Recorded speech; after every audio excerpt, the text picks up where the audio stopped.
Bonjour à tous mes amis, téléspectateurs, auditeurs, auditrices, d'internautes.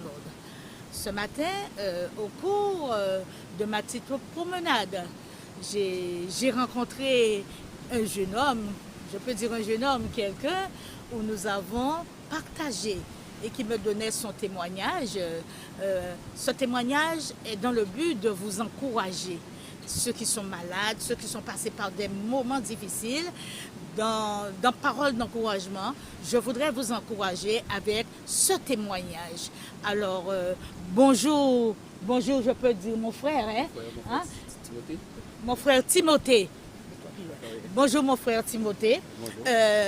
Vraiment, cela me fait plaisir de te rencontrer ce matin. Je me permets de te tutoyer parce que nous sommes frères et sœurs en Christ. Hein?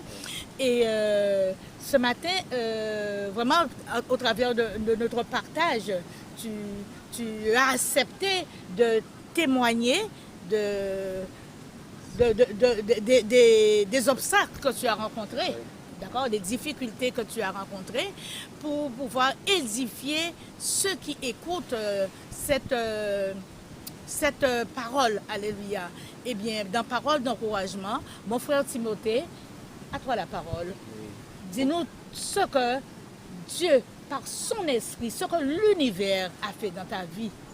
Oui, bonjour, je voulais commencer tout de même par le début, parce que comme je suis né dans une famille chrétienne, ma mère était évangéliste, mais pendant toutes ces années de mon adolescence, j'avais du mal à comprendre ce qu'elle faisait à la maison, parce que Dieu dit c'est amour, et je n'aurais pas de l'amour à la maison. Et finalement, que je suis parti à la métropole de l'âge de 18 ans, et puis finalement que c'est que du galère. Que du galère. Hein? Si tu veux t'appuyer, tu peux. Ah ouais, non. C'est bon? Ah, c'est bon. Et que beaucoup de galères. Et puis je me suis enfermé sur moi-même, tout ça. Et puis bon, je me suis marié, bon, j'ai deux enfants. Et puis je vais essayer de faire court parce que il y a 4 ans de ça que ma fille faisait des études. Et puis elle voulait tout arrêter. Donc j'avais des difficultés avec ma femme, avec ma fille qui grandissait, parce que je me suis occupé de ma fille pendant toute cette période. Et puis elle ne voulait plus rentrer dans la métropole parce qu'elle m'a dit papa j'abandonne. Et puis comme un fou, j'ai pris un billet d'avion et je suis parti avec elle. Et puis le soir, j'ai dit à ma fille, tu sais que papa ne t'a jamais appris à prier. Mais ce soir on va faire un effort, on va prier. Et puis comme on me disait il fallait lâcher prise, mais je ne savais pas comment faire. Et puis on s'est couché, donc finalement que j'ai fait une prière tout simple avec mon cœur. J'ai dit au Seigneur, l'encabéine en créole, c'est comment il t'a passé, on dit comme au Seigneur que en plein, on ne peut pas encore, on ne peut pas exister encore parce qu'on dit que madame à moi, on dit que les filles à moi, on ne peut pas encore. Donc en cas de la guerre, tout le temps meilleur. Et puis moi, j'ai couché. Et puis là, on est couché en levant le matin et on dit à fille moi que ce matin, tu vas aller passer ton examen de partiel parce que je vais être en deuxième année d'infographiste. Et puis finalement, que je me suis réveillé le matin et puis finalement, tout avait changé. Et je n'ai pas compris pourquoi tout avait changé. Dans quelle mesure que tu dis que tout avait changé? C'est-à-dire que quand je me suis réveillé, au départ, j'ai dit au Seigneur, voilà, que le corps est bon, t'es pas encore, aidez-moi. Donc finalement, que le matin, je me réveillais, tout était clair. Donc j'ai nettoyé la chambre de ma fille, la chambre de petite, évidemment, c'était un vrai bordel. Donc j'ai nettoyé comme la publicité, nickel. Et puis de seul coup, je me sentis bien, de seul coup, avec toutes les problèmes avec ma femme. De seul coup a été évacué dans ma tête, je ne sais pas pourquoi. Et comme je suis quelqu'un que je joue au jeu, tout ça, donc j'avais plus envie de jouer au jeu. J'avais plus envie de faire ça. Je suis rentré en Guadeloupe. Avant de partir comme ça, je faisais chambre à part avec ma femme. Donc je me disais que finalement c'était le divorce, tout ça. Et puis finalement je me suis dit que je suis retourné dans la chambre de ma fille parce qu'on fait une chambre préparée. Et comme j'ai regardé une série sur Netflix, j'oublie son exactement, c'était La vie de Jésus. Et je l'ai regardé en boucle sans cesse. Et ma femme me dit, ça fait des mois que tu dors dans la chambre, viens dans ta chambre. J'ai dit, ouais, et puis il m'a dit de prier pour elle. J'ai dit, d'accord, bon, j'ai prié pour elle, et puis je suis retourné dans ma chambre. Et ça fait 4 ans que je suis retourné dans ma chambre, même 5 ans je crois maintenant. Et depuis ce jour-là, j'avais le feu en moi de me faire convertir. Et puis j'ai cherché une église, finalement j'ai trouvé une église. Je me fais baptiser comme faisait, comment ça s'appelle le mec sur le chariot, là, je ne rappelle plus le mec. Et puis je me suis baptisé, depuis ce jour-là, j'ai le feu en moi, et puis Dieu a mis en moi de prier pour les malades, voilà, c'est ça. Donc il y a tellement de choses à dire. Donc depuis ce jour-là, ma vie a changé. Maintenant, comme dit la Bible, je ne fais plus confiance à qui que ce soit. Et puis pour terminer, j'ai une petite histoire qui marque toute ma vie. C'est-à-dire que depuis l'âge de 14 ans, j'ai eu beaucoup de problèmes avec ma mère. Beaucoup de problèmes avec ma mère. Et puis on ne s'entendait pas du tout. Je venais en vacances, c'était engueulade. Et puis elle disait souvent que ouais, moi habité par le diable, mais j'avais déjà mon caractère à l'époque. Et le caractère a duré jusqu'à maintenant. Je ne suis pas tout jeune parce que je suis déjà à la retraite. Et puis ma mère maintenant elle est malade. Donc elle ne voulait pas me voir parce qu'elle disait toujours que je ressemblais au diable, patata. Et maintenant qu'elle est malade, je vois que Dieu a mis dans mon cœur de m'aller m'occuper d'elle. Et puis maintenant, comme Dieu dit beaucoup d'amour, et tout ce que j'avais sur le cœur contre elle, j'étais la voix, je disais maman, tout ce que tu m'as fait dans ma jeunesse, maintenant je te pardonne. Et j'ai pardonné ma mère, et maintenant c'est moi qui s'occupe de ma mère, parce que je la retrouve le temps, parce que les autres frères et sœurs n'ont pas le temps. Et puis maintenant, elle n'arrive pas à comprendre comment je suis devenu un autre homme, comment Dieu a créé en moi quelque chose d'extraordinaire. Et je m'occupe d'elle comme elle est alitée. Des fois, c'est moi quand j'ai couché. Et puis voilà, et je fais ça par amour pour elle, c'est tout. Et mes frères et sœurs, que j'avais des problèmes aussi.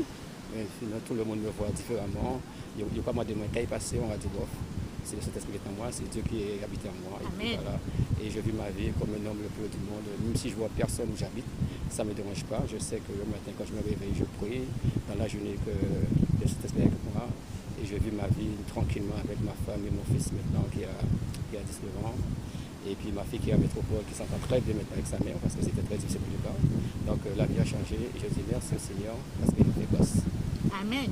Ce qui dit que tu es constamment en connexion avec le Père. Et tu n'as rien fait de toi-même, c'est parce qu'il connaît ton cœur. Il a vu ton cœur, il a vu les souffrances que tu avais. Et vraiment, il a envoyé son onction en toi afin que tu puisses être au service des autres. Alléluia. Et ce qui s'est passé, c'est quelque chose de normal. Et Dieu cherche dans la vie des ouvriers. D'accord? Il t'a choisi. Il t'a enlevé parmi les loups qui sont ta famille, où tu avais des problèmes, même avec ta maman, parce qu'il a dit, je ne suis pas venu mettre la paix entre mère et fils, mais je suis venu mettre l'épée. Mais c'est notre foi, d'accord, qui arrive à contrecarrer cette épée, d'accord? Et en t'enlevant du milieu où tu étais, où, comme je dis, il y avait des loups, d'accord? Tu peux être le seul à être touché comme ça, mais à travers l'onction, à travers la bénédiction qui est en toi, eh bien, tu as amené le cœur de ta famille à Christ, d'accord? Et tu es le seul pilier de la maison où entre la bénédiction. Alors, je te bénis, mon frère. Hein? Par contre, je peux ajouter que dans ma famille, il y a des sœurs en Christ. Amen. Ma mère même est en Christ, mais c'est un Christ bizarre. Non, ne juge pas. Oui. L'essentiel, elle a donné sa vie à Christ, mais c'est à toi de faire le travail, petit à petit, les petits louanges, les petits trucs, ramener la joie. La joie il y a en ce moment, voilà. parce que ma famille me dit qu'elle est passée, nous pas reprendre vous changer, vous venez plus bon, mais j'étais tout bon, mais j'avais trop de blessures pour moi. Voilà. Oui, mais c'est parce que tu as su évacuer ces blessures-là, le cœur endolori, et jusqu'à présent, il reste quelques petites racines que tu dois travailler, mon frère, d'accord? Travailler afin de demander à Dieu que le feu du Saint-Esprit vraiment les consume complètement. Hein? Et vraiment, ce que tu as vécu là, je sais que tu as peut-être vécu une longue maladie, mais à travers ça, Dieu a voulu que tu passes par là pour pouvoir te propulser encore plus loin.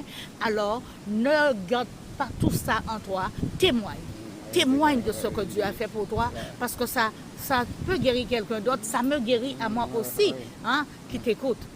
Oui, parce que là c'est merveilleux, parce que c'était merveilleux finalement que je suis quelqu'un d'autre, et voilà, comme dit dans la Bible, je suis né de nouveau. Alors, ce n'est plus moi qui vis, alléluia, c'est Jésus qui vit en moi. Et c'est pour ça que j'aime mon ami Paul, je lis tout le temps les épîtres de Paul, parce oui. que ça et surtout Ecclésiaste. Oui. Grâce, quand je laisse les grâces, je suis au paradis. Amen. Quand j'ai découvert ce que j'ai dit, ah ouais, c'est la fiction que j'ai dans la Bible. Voilà. Amen. Donc les épîtres de Paul, j'écoute sans cesse tous les épîtres de Paul parce que ça me fortifie, ça me... Et je suis quelqu'un d'autre. Franchement, radio comme ça, n'a pas besoin pour le monde. J'habite dans les bois, entre parenthèses, pas dans les bois, mais au fond bois, tout seul, avec ma femme et mon fils. Amen. Et je suis heureux. Bon, il y a encore des traces à enlever dans moi parce que comme récemment là, je me suis engueulé avec ma soeur. Oui. Et finalement, hier, je lui ai demandé pardon. Alléluia. Je sais que je t'ai blessé, j'ai dit des mots qu'il ne fallait pas, étant un chrétien. Donc, il m'a excusé. Donc, il y a toujours un travail à faire encore. Voilà, mais c'est tous les jours, c'est l'éternel recommencement, hein, les blessures, les trucs, mais il faut retomber sur ses pieds. Tout de suite qu'on ressent la chose, on retombe sur ses pieds, on ne cherche pas à savoir si on a tort ou raison. D'accord? Mais on va vers la personne. D'accord? On va vers la personne et ça se fait. Mais maintenant, à présent, quand j'étais en métropole, je me rappelle très bien, Africains, Arabes, Blancs, Antillais, pour moi, tous c'était des ennemis. Je ne les aimais pas parce que je m'aimais même pas moi-même. Donc, ce qui fait pendant toutes ces années, j'ai passé en métropole, je vivais renfermé sur moi-même. Je n'avais pas d'amis. J'ai quitté la métropole il y a 10 ans, je crois, mais je n'ai pas d'amis. Parce que je me suis renfermé sur moi-même, parce que pour moi, tout le monde était méchant. Et le fait que ma mère m'a injecté ça il m'a injecté que j'étais mauvais, il m'a injecté que je ne pouvais rien faire, il m'a injecté tout ce de conneries, jusqu'à l'âge de toute ma vie. Elle m'a injecté ça. Alors, c'est ton mal-être. À travers ton mal-être, tu étais en train de te miroiter sur les autres, voir ton défaut à travers l'autre. Et c'est pourquoi tu disais que tu n'aimais pas. Mais l'amour est en toi. L'amour a vaincu. Oui, en ce moment, l'amour a vaincu. Parce que je vois ma grande soeur que depuis tout petit, on s'engueulait, on se battait même. On ne pouvait pas se sentir parce qu'elle a beaucoup de caractère. On est une famille, on a tous beaucoup de caractère. Et elle ne pouvait pas me sentir. Et maintenant, elle me fait des compliments. Qu'est-ce qui t'arrive? C'est Jésus qui vit en moi. On a dit ça, c'est vraiment pas moi. Il dit, ouais, je ne te connais pas. Justement, je vais essayer de parler avec elle pour qu'elle puisse Voilà. Mais ça peut devenir que d'elle-même parce que si on sent que moi, ce soir-là, je veux mon corps à Christ. Et tout a changé. Et puis, mais le plus bel butin fait, il fait moi été je veux. Eh bien, frère, moi, je dis merci. Merci pour ce moment-là accordé. Moi là, merci comme pour les ceux qui ne comprennent pas le créole. Merci, mon frère, pour ce moment que tu m'as accordé, pour ce beau témoignage et qui fera du bien à nos amis téléspectateurs.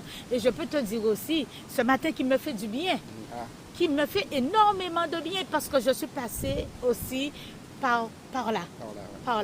Et depuis que Christ m'a choisi, il m'a amené dans son enclos et plein de choses ont changé et j'aurai l'occasion qu'on se rencontre un jour, qu'on échange ensemble nos témoignages de ce que Christ a fait pour nous. J'ai tellement de choses à dire, c'est tellement long. Des fois, quand je raconte ma vie c'est un roman que pour moi. Amen. J'ai dit à ma fille, elle a fait des études, j'ai dit à ma fille, je continue papa. Alors, je voudrais te dire, mes chers amis, ce matin, mes chers frères et sœurs, nous avons eu l'occasion d'écouter Timothée, le frère Timothée que j'ai rencontré, vraiment, qui nous a donné un très beau témoignage pour vous exhorter, pour que si vous passez aussi des caps pareils dans votre famille, un peu partout, que vous puissiez vous ressaisir, parce que Dieu est le Dieu qui fait, Dieu est le Dieu qui nous a dit de nous aimer les uns les autres, de prendre soin les uns les autres. Et bien, sur ce, je vous dis au revoir.